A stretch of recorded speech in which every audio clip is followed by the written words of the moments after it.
Hello student, welcome to chemistry class. In today chemistry class, आज की class में हम लोग जो है नया चैप्टर इक्विलिब्रियम स्टार्ट करेंगे। इक्विलिब्रियम का मतलब क्या होता है? बैलेंस। जैसे अगर हम लोग अपनी जनरल लाइफ में देखते हैं कि अगर सब्जी खरीदने गए तो तराजू से कोई भी वजन होता है ना, तो दोनों पलड़े बराबर हो गए, वो इक्विलिब्रियम हो गया। इक्विलिब्रियम, केमिकल इक्विलिब्रियम जो है कि बहुत ही इम्पोर्टेंट टॉपिक है, समझ लीजिए। अब अगर हम अपनी बॉडी को ही ले लें, तो बहुत सारे ऐसे रिएक्शन हैं जो कि इक्विलिब्रियम पे बेस्ड हैं। हम एक एग्जांपल ले सकते हैं। जैसे हम लोग की बॉडी में एड्रेनलिन और नॉर एड्रेनलिन, ये दो हार्मोन होते हैं जिन्हें इमरजेंसी हार्मोन के नाम से भी जानते हैं हम लोग। ये हार्मोन हमारी बॉडी को बैलेंस रखते हैं। अगर इनका बैलेंस बिगड़ गया, किसी एक डायरेक्शन में जाके शिफ्ट हो गया, तो बॉडी में प्रॉब्लम हो जाएगी। ये हार्मोन करते क्या है? जो हम सोचते हैं हमें क्या करना है, क्या नहीं करना है, कोई भी डेंजर देखे तो हमें उस समय क्या करना है, तो ये जो हमारे सोचने की प्रक्रिया होती है, किसी विषय को लेकर के, किसी सब्जेक्ट को लेकर सोचने की जो प्रक्रिया होती है, वो इसी हार्मोन के थ्रू बैलेंस होता है। लेकिन जब ये इसमें होता ये कि एक है एड्रेनलिन और दूसरा है नॉर एड्रेनलिन, दोनों एक दूसरे में इंटरचेंज होते रहते हैं। और दोनों एक दूसरे में इंटरचेंज होते रहते हैं जब, तो उस कंडीशन में बॉडी बैलेंस होता है, हमारी सोच बैलेंस होती है, हम सब कुछ सही से कर रहे होते हैं। लेकिन अगर इक्विलिब्रियम किसी एक साइड में शिफ्ट कर जाए, चाहे एड्रेनलिन के साइड में चला जाए या नॉर एड्रेनलिन के साइड में चला जाए, तो हम डिप्रेशन में चले जाएंगे, तो हमारी सोच चेंज हो जाएगी। ठीक है, हम कहीं पागलपन के दौर पे चले जाएंगे।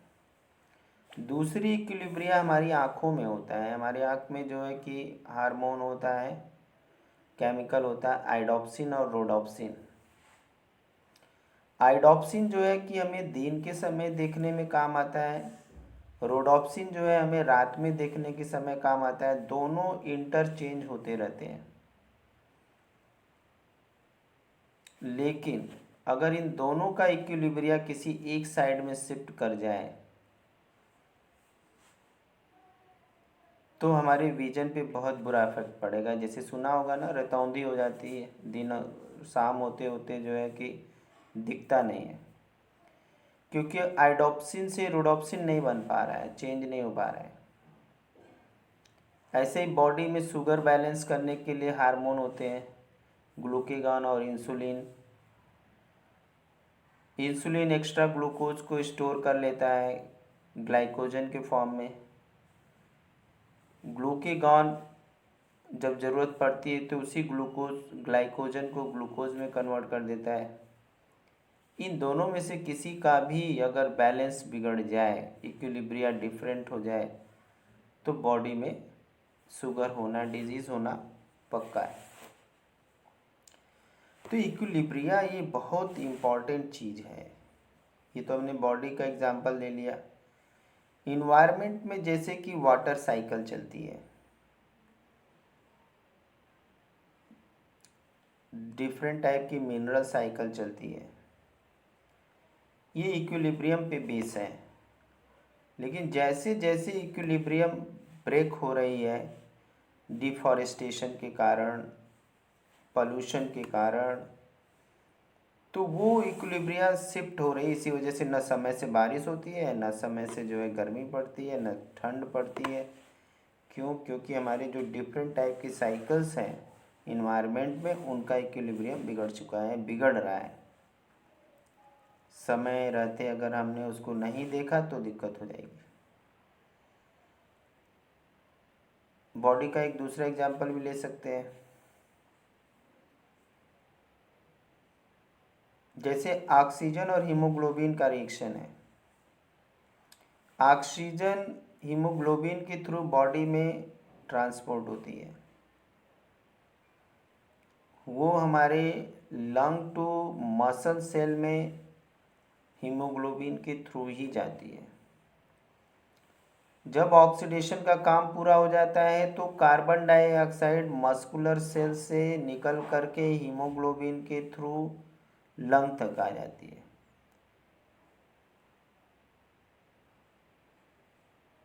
लेकिन अगर यहीं पे कहीं से कार्बन मोनोऑक्साइड आ गई तो जो ही इक्विलिब्रिया है वो क्या होगी, डिसबैलेंस होगी।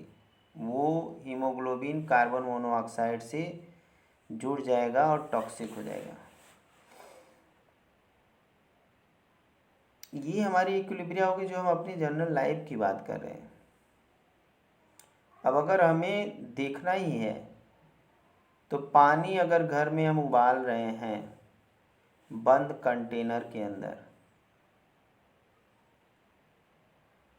वेपर बनेगा, फिर कंडेंस होगा, वेपर बनेगा, कंडेंस होगा, ठीक है। एक कंडीशन आएगी कि जितना नंबर ऑफ मॉलिक्यूल वेपर में होंगे उतना नंबर ऑफ मॉलिक्यूल लिक्विड के फॉर्म में होंगे। तो वो जो कंडीशन आएगी वो इक्विलिब्रिया है। वो क्या है, इक्विलिब्रियम है। इस इक्विलिब्रियम में टेम्परेचर और प्रेशर कांस्टेंट है, और उसी इक्विलिब्रियम के स्टेट में हमने बताया कि लिक्विड का अमाउंट और वेपर का अमाउंट लगभग क्या हो जाएगा, बराबर हो जाएगा। तो जिस कंडीशन में दोनों बराबर हो जाएंगे, वेपर फेज और लिक्विड फेज अगर बराबर हो जाएंगे तो उसी कंडीशन को हम कहेंगे क्या, इक्विलिब्रियम स्टेट। उसी को हम कहेंगे इक्विलिब्रियम स्टेट। तो बच्चों ये है इक्विलिब्रियम स्टेट। जैसे अगर यहाँ पे हम देख रहे हैं कि इक्विलिब्रियम स्टेट में हमें यहाँ क्या दिख रहा है, ये लिक्विड वाटर है वेपर में, वेपर लिक्विड में। ये एरो बता रहा है, जो एरो इधर की ओर गया बता रहा है कि लिक्विड से वेपर बन रहा है, और जो एरो इधर आ रहा है वो ये बता रहा है कि वेपर से लिक्विड बन रहा है। ऐसी कंडीशन में ये जो साइमल्टेनियस चेंज होता है उसको ये डबल हेडेड एरो दिखाता है। और इक्विलिब्रियम के स्टेट में जो मिक्सचर हमें मिलता है रिएक्टेंट और प्रोडक्ट का, हमने बताया ना किसी एक कंडीशन में दोनों बराबर होंगे तो वो मिक्सचर हो गया इक्विलिब्रियम की स्टेट पे, उसे हम इक्विलिब्रियम मिक्सचर कहते हैं। उसे क्या कहते हैं, इक्विलिब्रियम मिक्सचर। आई होप ये बात समझ में आ गई होगी, ठीक है। अब प्रोसेस चाहे फिजिकल हो, प्रोसेस चाहे केमिकल हो, दोनों कंडीशन में जो है कि इक्विलिब्रिया इस्टेब्लिश हो सकती है, ठीक है। अब वो डिपेंड करता है कि एक्सपेरिमेंट हमारा कैसा है, नेचर ऑफ रिएक्टेंट कैसा है, उसके ऊपर डिपेंड करता है, ठीक है। रिएक्शन फास्ट हो रहा है, स्लो हो रहा है, उसके ऊपर डिपेंड करता है। लेकिन अगर क्लोज कंटेनर में हम कोई रिएक्शन करा रहे हैं, close when A reactant is in a closed vessel eight a particular temperature react to give product, the concentration of reactant keep on decreasing while concentration of the product increases with the time। अगर कहने का मतलब एक graph हम बना लेते हैं, इधर हमारा टाइम है, इधर हमारा कंसंट्रेशन है। तो अब रिएक्टेंट से जब प्रोडक्ट बन रहा होगा, रिएक्टेंट से जब प्रोडक्ट बन रहा होगा तो रिएक्टेंट का कंसंट्रेशन कम हो रहा होगा, रिएक्टेंट का कंसंट्रेशन कम हो रहा होगा। कुछ समय के बाद, समय बीतने पर रिएक्टेंट का कंसंट्रेशन बढ़ेगा, प्रोडक्ट का कंसंट्रेशन कम हो जाएगा और एक स्टेट आएगी जब दोनों बराबर में होंगे। जब वहाँ एरो हम ऐसे दिखाएंगे, ये हमारी है इक्विलिब्रियम स्टेट और ये कंटिन्यू चलता रहता है, फॉरवर्ड बैकवर्ड कंटिन्यू चलता रहता है। इस वजह से इसे हम डायनेमिक इक्विलिब्रिया कहते हैं। क्या कहते हैं? Dynamic equilibria. समझ आई बात? इसको हम क्या कहते हैं? डायनेमिक इक्विलिब्रिया कहते हैं। चलिए अब आगे बढ़ते हैं हम लोग। अब जैसे कि हमने बताया कि सपोज कि हमारा ये आयोडीन है, ये हाइड्रोजन है और ये हमें दे रहा है hydrogen iodide 2HI, hydrogen iodide दे रहा है। ठीक है, अब आयोडीन और हाइड्रोजन का जुड़ करके हाइड्रोजन आयोडाइड बनना, ये फॉरवर्ड रिएक्शन है। ये क्या है? Forward reaction. और हाइड्रोजन आयोडाइड का टूट करके आयोडीन और हाइड्रोजन बनना, ये बैकवर्ड रिएक्शन है। और जब रेट ऑफ रिएक्शन, दोनों का rate of reaction RF equal to RB हो जाता है तो वही होती है इक्विलिब्रियम स्टेज। वही क्या होती है? Equilibrium stage. ठीक है, और ये जो हम लोग केमिकल की इक्विलिब्रिया को पढ़ते हैं उसको हम केमिकल इक्विलिब्रियम कहते हैं। अब इसको हम क्लासिफाई कर सकते हैं 3 ग्रुप में। इसे किस में क्लासिफाई कर सकते हैं? 3 ग्रुप में हम लोग क्लासिफाई कर सकते हैं। आई बात सुनने? कैसे क्लासिफाई करेंगे, आइए देखते हैं इसको। पहला है, यहाँ पे हम पहला देखते हैं, the reaction that proceed nearly to completion and only negligible concentration of the reactant are left in some cases। कुछ रिएक्शन ऐसे जो कि कंप्लीट हो जाते हैं लगभग, और कुछ अमाउंट में रिएक्टेंट बच जाता है, वेरी लिटिल, इतना कि निग्लिजिबल कर सकते हैं। और किसी केस में तो इतना कम बचता है कि पॉसिबल ही नहीं है कि हम उसको एक्सपेरिमेंटली देख पाएँ कि बचा कि नहीं बचा। ठीक है, दूसरा हमारा रिएक्शन है, reaction in which only small amount of product is formed and most of the reactant remain unchange at the equilibrium stage. अब दूसरा केस हो गया कि रिएक्टेंट का कुछ ही अमाउंट प्रोडक्ट में कन्वर्ट हुआ, पूरी तरह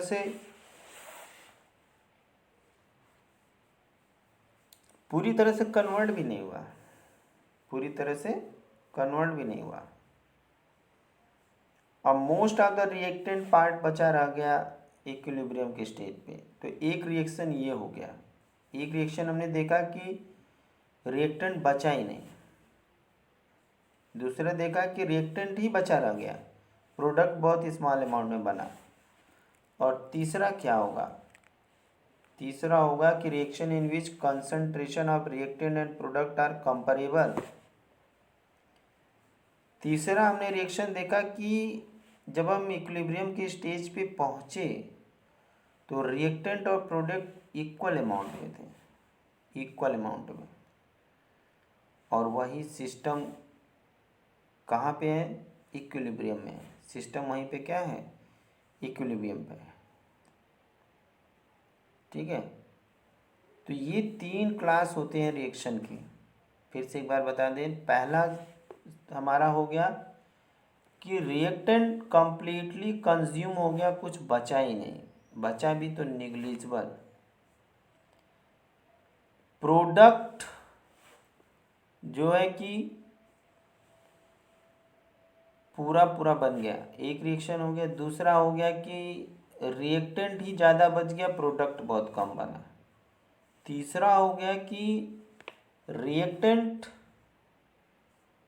और प्रोडक्ट का कंसंट्रेशन बराबर है। ये हमारा क्या हो गया, सिस्टम इक्विलिब्रियम में हो गया। तो ये 3 तरह के हमने रिएक्शन देखे, और हम ये बात कर रहे थे कि अगर हम रिएक्शन क्लोज कंटेनर में करा रहे हैं तो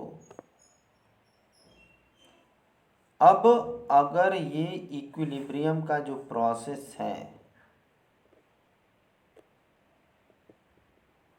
केमिकल सीधे मॉलिक्यूल्स के बीच में है, कंपाउंड के बीच में है, वो हमारा केमिकल इक्विलिब्रिया है। लेकिन अगर इक्विलिब्रिया आयंस के बीच में हुआ तो उसको हम आयनिक इक्विलिब्रिया बोलेंगे। अगर आयंस के बीच में हुआ तो उसको हम क्या बोलेंगे, आयनिक इक्विलिब्रिया बोलेंगे। उसको हम आयनिक इक्विलिब्रिया बोलेंगे। ठीक है, अब इसके बाद हम आते हैं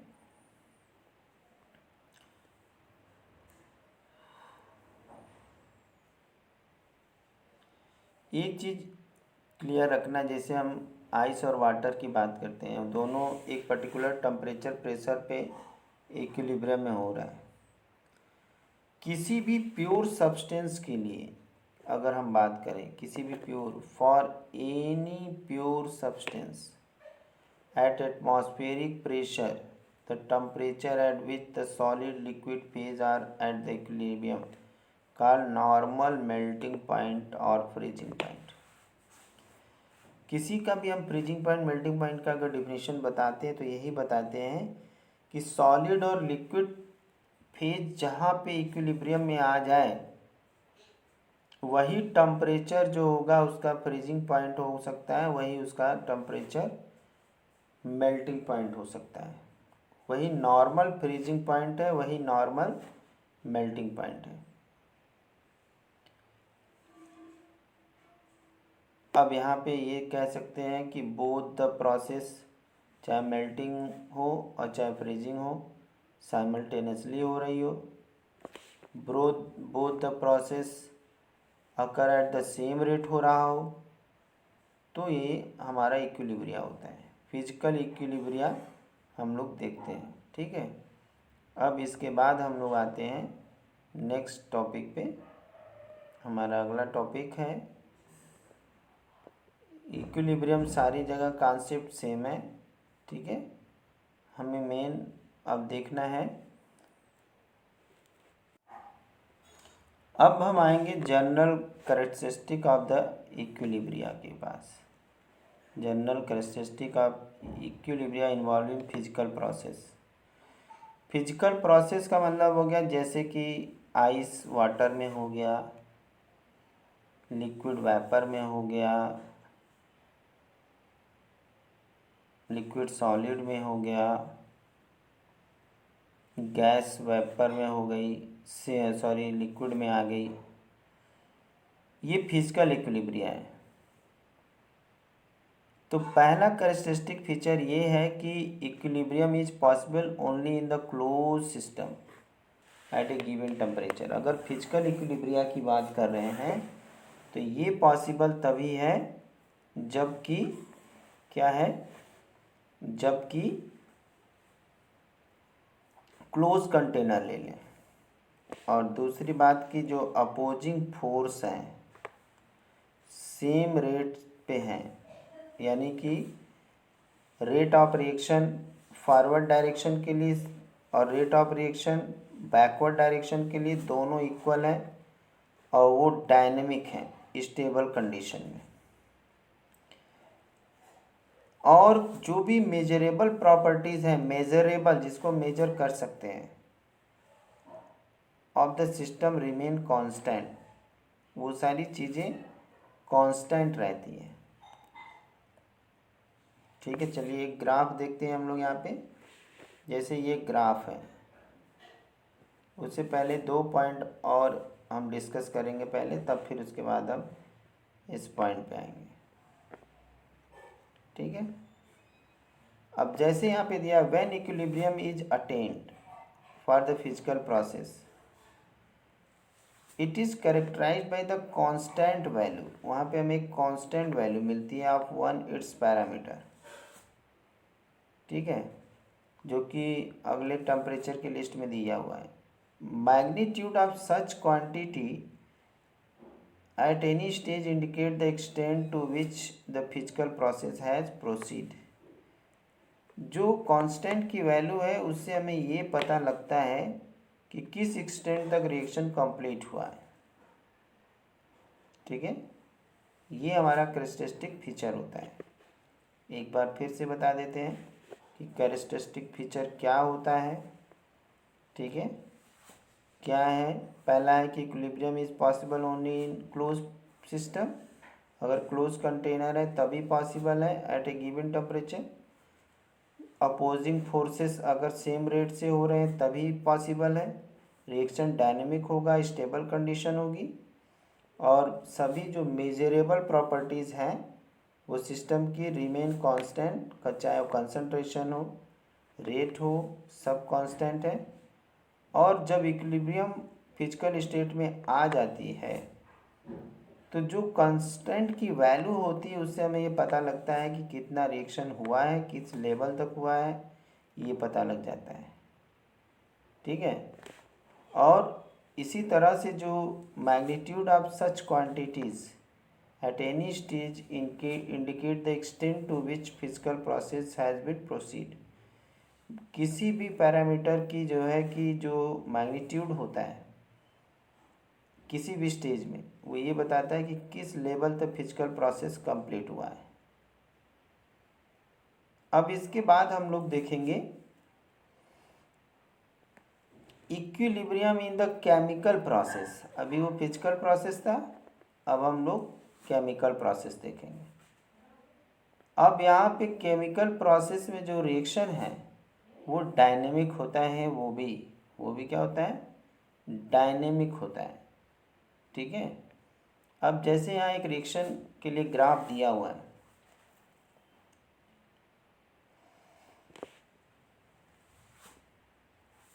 ग्राफ क्या दिया हुआ है? ए और बी रिएक्टेंट है, सी और डी प्रोडक्ट है। हम लोग क्या देख रहे हैं? जैसे जैसे समय प्रोसीड कर रहा है, बढ़ रहा है, तो कंसंट्रेशन जो है रिएक्टेंट का कम होता जा रहा है। ए और बी का कंसंट्रेशन कम होता जा रहा है, और समय के बढ़ने के साथ साथ सी और डी का कंसंट्रेशन बढ़ रहा है। लेकिन एक स्टेट ऐसी आएगी जब दोनों का कंसंट्रेशन सेम होगा, दोनों का कंसंट्रेशन सेम होगा। उसी स्टेट को हम इक्विलिब्रियम की स्टेट बोलेंगे। ठीक है, यही है हमारी केमिकल इक्विलिब्रियम। ठीक है, अब इसके बाद हमारा जो नेक्स्ट है लॉ ऑफ केमिकल इक्विलिब्रियम। इसमें अब हम लोग देखेंगे लॉ ऑफ केमिकल इक्विलिब्रियम। ठीक है, उससे पहले हम ये जानेंगे लॉ ऑफ मास एक्शन। एक minute, law of mass action.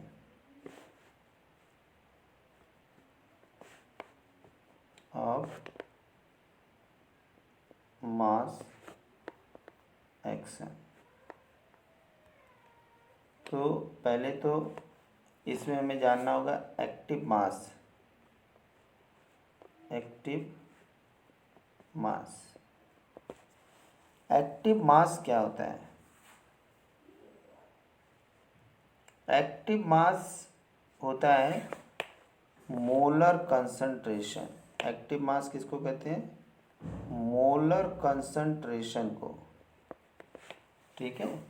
और ये जो मोलर कंसंट्रेशन होता है number of mole upon volume, number of mole upon volume, और इस मोलर कंसंट्रेशन को हम स्क्वायर ब्रैकेट से अगर रिप्रेजेंट करते हैं तो इसी को एक्टिव मास कहते हैं। इसी को क्या कहते हैं?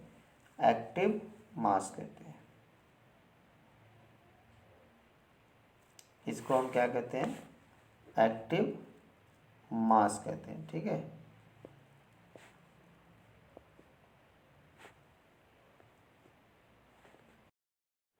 इसको हम कहते हैं एक्टिव मास। तो बच्चों कल एक्टिव मास पे न्यूमेरिकल के साथ हम फिर से एक्सप्लेन करेंगे।